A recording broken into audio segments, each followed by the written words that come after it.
So I like watching videos on people building guns, homemade guns, air guns, and all that kind of stuff. And a lot of them are, you go through a lot of complicated stuff to do it. I wanted to something fairly simple.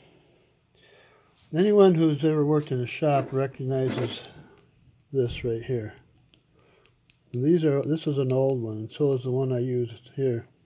They still work good. As a matter of fact, I hooked this up to my air compressor here, and it actually leaked.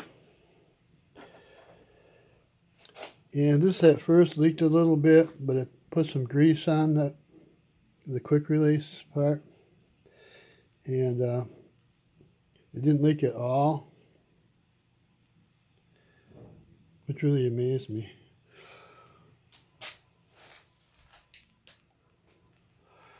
But anyway, I want to show you this really simple design. This is the trigger mechanism.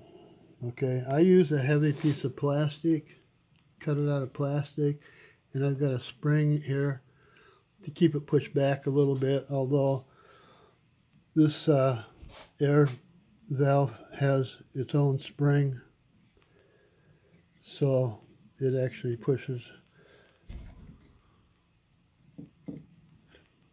See there, that releases the air,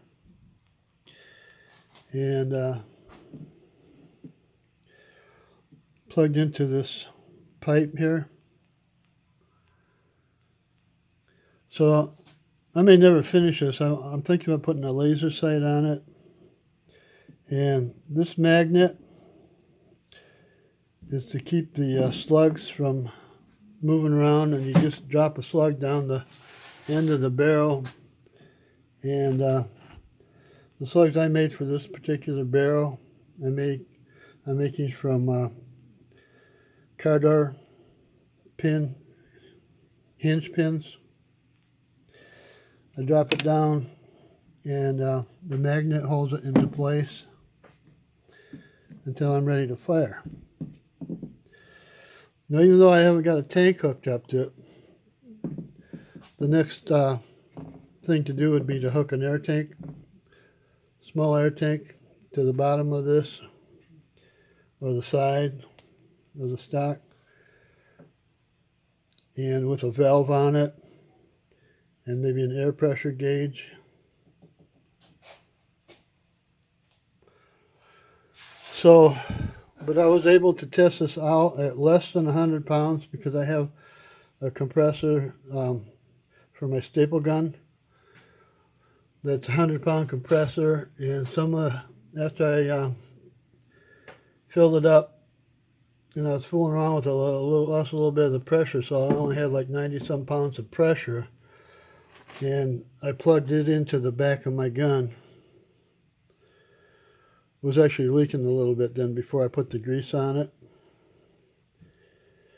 And it was in my basement, probably about 10 feet away from this box right here.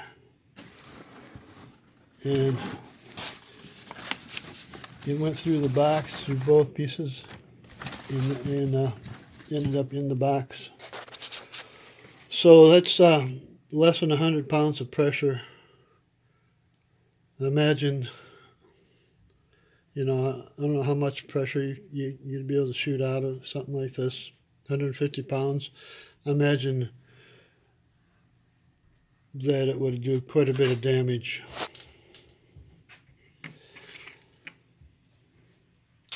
And so I call this gun Frankenstein because I had to piece it together to get it so that it would sit on my shoulder, and it was too high because this was part of this, and I ended up having to cut that off and make a piece to interjoin them, and a heavy piece of plastic that I cut out to connect them all together.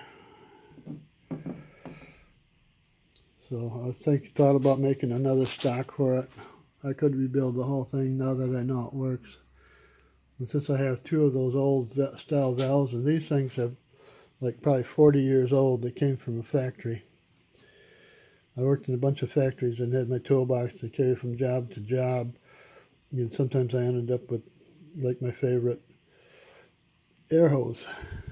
So I'm thinking these two came from factories, but I'm not sure what factories they came from. It might make a difference in the pressure because regulations, as they start regulating things, the air pressure on these things, the newer ones probably are not as powerful as the older ones. So that's my Frankenstein. That's real simple. Real simple. I just plugged into the end of the pipe. The magnet holds the slug in place. And you can get the slug back out just by tapping on the barrel, holding it up and tapping it on a surface, and the slug will fall out of it. Otherwise it holds it in pretty good.